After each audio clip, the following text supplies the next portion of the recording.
Happy Father's Day to my fellow fathers that are out there today. God bless you. I hope you have a wonderful day. It's a beautiful day to celebrate fatherhood because it is indeed something to celebrate. There are a lot of young fathers that I am so blessed to interact with and hopefully in some way be some type of example to. I think that's part of being a senior father, if you will, is that we can try to lay down a path for younger fathers to follow. Nobody's perfect, especially me, but I'm so happy to have so many that are around us. I thought about some events, or one event in particular, where the Heavenly Father made his presence known. You know, if you read the baptism of Jesus, the accounts in the Gospels in Matthew, Mark, and John, you will find some subtle differences that are in those accounts.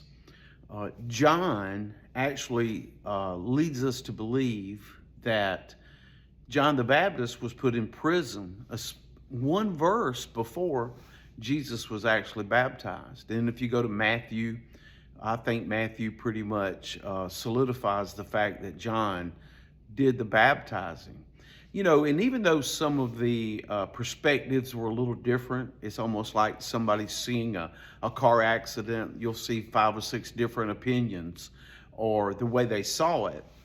There are some fuzzy details as to who was there, who maybe did the baptizing. But the fact remains that there was one person that was at the baptism of Jesus that is pretty proven in all 3 of these accounts, and that was the Father. The Father was present because he said, "This is my beloved Son, in whom I am well pleased." If I had one piece of advice for any father that's listening to me today, is that no, you don't have to have a tremendous amount of money. You don't have to have a tremendous reputation. You just need to show up for your children. God the Father did that for his Son.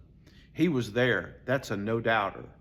And that, I'm sure, meant a lot to Jesus, to know that his Father was present and said those words, "This is my beloved Son, in whom I am well pleased."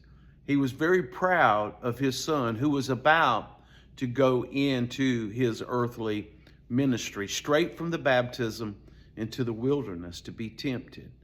Father, listen, if you would be so bold as to make a presence in your child's life and to be a good example, I want you to know that it will leave a lasting impression upon them, and your Heavenly Father will say the same thing about you.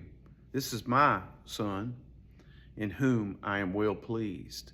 For those of you that are struggling today because maybe you haven't been the best dad, you can't do one thing about that. All you can do is start today.